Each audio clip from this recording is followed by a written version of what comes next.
Assalamualaikum, selamat malam. Kami dari kelompok AHC1 akan menyampaikan paparan tentang tugas yang diberikan, yaitu Machine Learning with TensorFlow. Dalam hal ini kita akan mengambil topik Disease Classification Using Neural Network, di mana tugas ini kami kerjakan bersama-sama dengan kolaborasi antara Mas Antonius Adi Nugroho, kemudian ada Mas Alfonsus Haryo Sangaji, lalu saya sendiri, Alma Vita Sofia, kemudian ada Pak Aldara Harja, dan yang terakhir ada Mas Zia Firnanda. Kami berasal dari tempat yang berbeda-beda, ya. Maka di sini kami mewakili keberagaman. Kita mulai dengan latar belakang. Jadi di sini data merupakan bahan mentah atau bahan baku dari sebuah solusi dari teknologi yang kita namakan kecerdasan buatan atau AI, yaitu Artificial Intelligence. Kita tahu bahwa perkembangan teknologi AI ini sangat pesat, khususnya dalam bidang data. Jadi data yang menjadi bahan baku daripada teknologi AI ini juga semakin lama semakin banyak, dan karena semakin banyaknya data ini, maka bisa ada juga yang dikenal dengan big data, dan untuk itu karena bahan bakunya juga besar, maka teknologi untuk memprosesnya, yaitu AI sendiri, ini juga harus berkembang dengan cepat. Kemudian data yang dipandang ini mulai berguna dalam membantu menentukan pilihan atau keputusan. Jadi kita dengan data ini kita akan bisa menentukan pilihan atau membuat keputusan. Jadi semuanya based on data.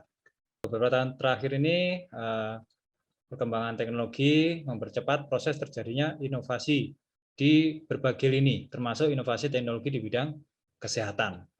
Mana dengan adanya pandemi COVID dalam beberapa tahun terakhir ini juga memacu percepatan daripada proses ini, sehingga kita bisa tahu bahwa bagaimana teknologi machine learning ini digunakan untuk mengidentifikasi ya, COVID-19.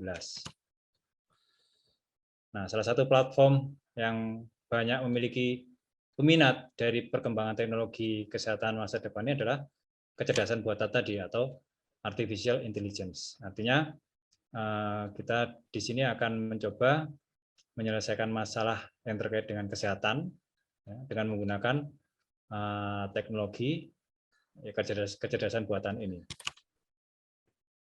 Dimana dengan perkembangan ini, yaitu perkembangan teknologi dalam dunia medis ini diharapkan dapat membantu kita sebagai manusia untuk mendapatkan insight atau pencerahan baru yang akan membantu pekerja medis untuk memperbaiki kinerjanya.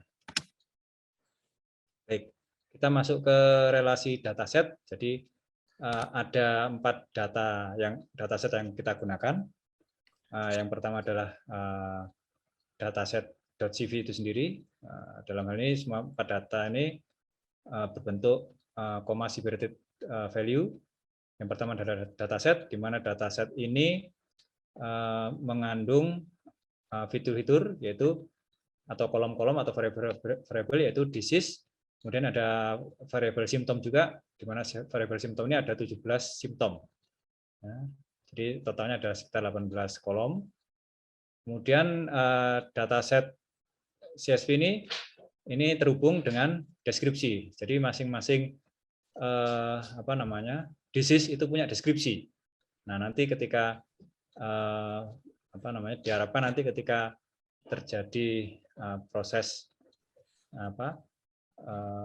mengolah data itu, ketika kita nggak tahu ini penyakitnya apa, maka kita bisa melihat ke dataset description. Jadi disease A ini deskripsinya adalah bla bla bla bla bla, gitu seperti itu. Nah, kemudian dataset CSV ini juga didukung oleh data lain yaitu precaution.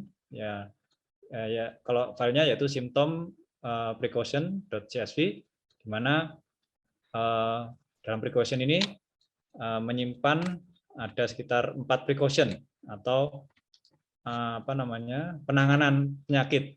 Nah, jadi ketika kita tahu penyakitnya apa, maka kita bisa melihat ke data set precaution untuk melihat apa saja yang bisa diberikan untuk menangani penyakit tersebut.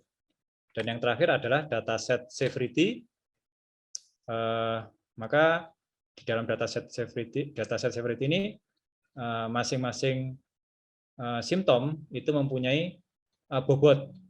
Jadi antara satu simptom atau satu gejala dengan gejala yang lain itu mempunyai bobot yang berbeda-beda. Selanjutnya akan dilanjutkan oleh Mas Alda untuk meneruskan presentasi ini.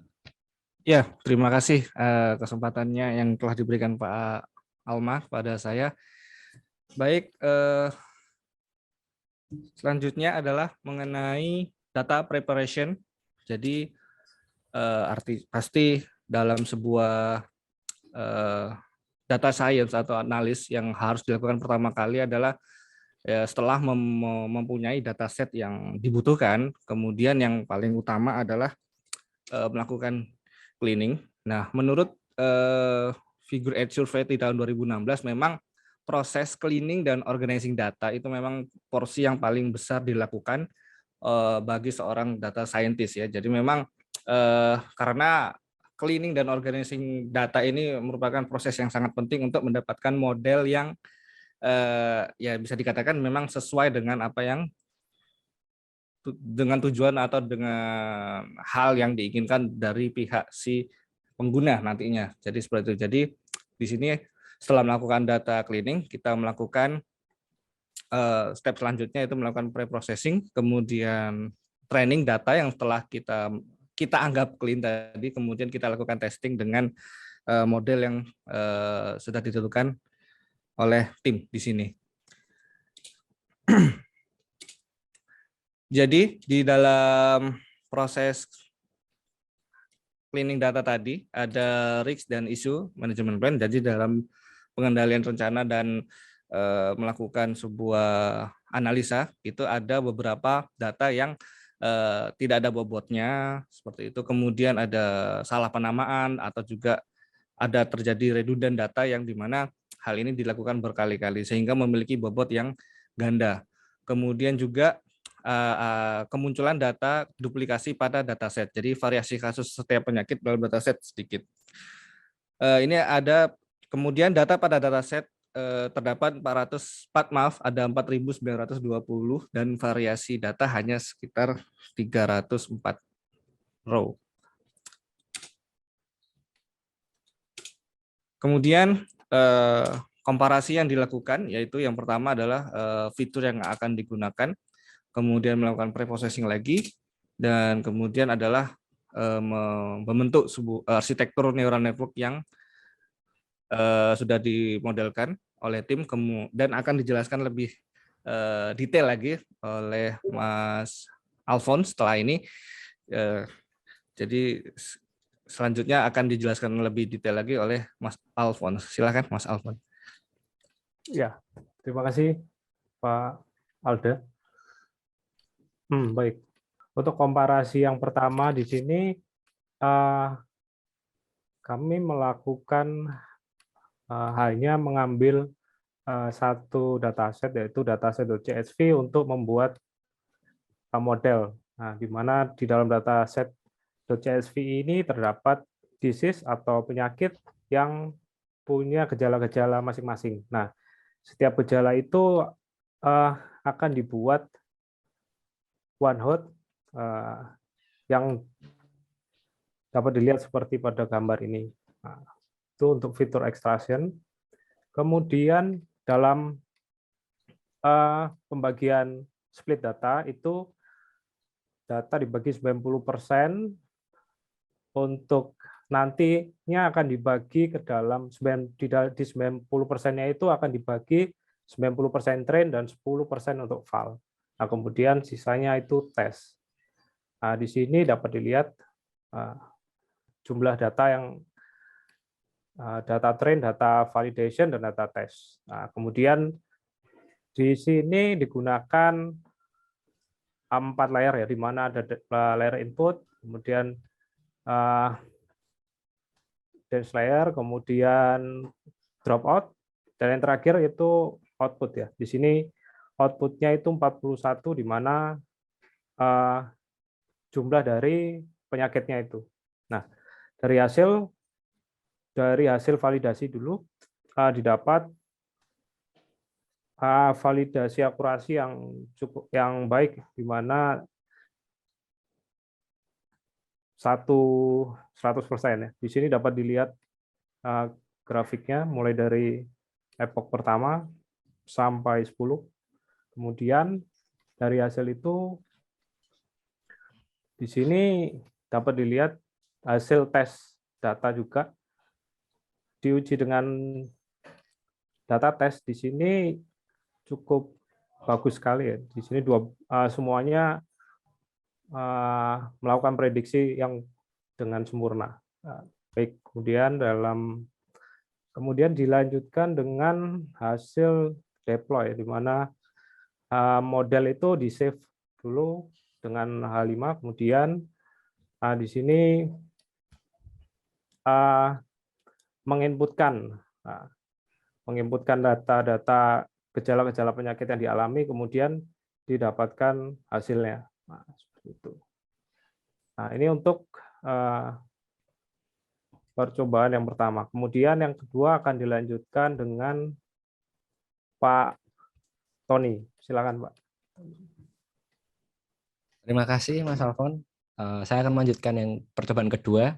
Di sini percobaan kedua mau menggunakan fitur ekstraksi dengan pendekatan yang berbeda, yaitu mengganti setiap penyakit disease-nya itu diganti sesuai dengan bobot yang ada di dataset severity. Jadi menggunakan acuan nilainya menggunakan acuan dataset severity. Kemudian di bagian kanan atas ini adalah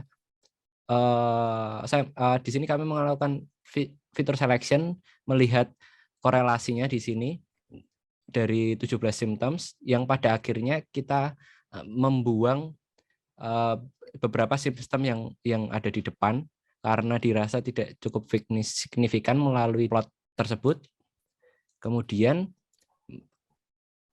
untuk setting hyperparameternya ada 3 hidden layer, 250 epoch dan batch-nya 64 menggunakan Adam learning rate. Untuk pembagian trend test split-nya menggunakan 0,2. Kemudian di sini pembuatan modelnya, model summary-nya, dan dilakukan training, dan sebelah kanan adalah hasil dari trainingnya. Proses training di sini berlangsung lumayan lama di sini karena learning rate yang sangat kecil, dan di sini terlihat proses pembelajarannya dan mulai agak konvergen sekitaran mentok di 0,8 ini dengan akurasi 0,8, dan untuk training dan validasi 0,79 atau kita bulatkan 0,8 juga. Nah, di sini adalah proses cleaningnya, di mana di sini diubah sesuai dengan datasetnya. Kemudian masih ada beberapa cleaning yang dilakukan seperti full smell of urine ini. Ternyata ada kesalahan penulisan dan ada yang redundant juga kita gantikan di sini. Kemudian di EDA di sini. Nah, di sini digunakan simptom 4 sampai simptom 17. Karena 1 dan 3 ini tidak terlalu signifikan, maka di drop, kemudian kita di split, dan kemudian hasilnya seperti ini. Kemudian kita lakukan save model dengan data dengan model yang sudah kita tentukan yang terbaik di eksperimen yang ini. Nah, kemudian dari kedua percobaan tersebut dapat disimpulkan bahwa percobaan pertama dan kedua memiliki metode pendekatan yang berbeda.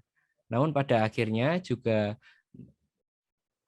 tujuannya sama untuk memprediksi suatu penyakit tersebut dengan symptoms yang ada. Dan percobaan satu mendapatkan akurasi 100% dan percobaan yang kedua ini mendapatkan akurasi sekitar 80%, seperti itu. Demikian yang bisa kami sampaikan dari kelompok HC1. Kami mewakili kelompok HC1, yaitu entry dari Mas Antonius, Mas Alfonsus, saya sendiri Alma, dan Pak Alda serta Mas Zia. menyampaikan terima kasih banyak yang sebesar-besarnya atas perhatiannya, dan mohon maaf jika ada hal yang kurang berkenan. Demikian yang bisa kami sampaikan. Terima kasih. Assalamualaikum warahmatullahi wabarakatuh. Selamat malam. Waalaikumsalam warahmatullahi Waalaikumsalam wabarakatuh. warahmatullahi wabarakatuh.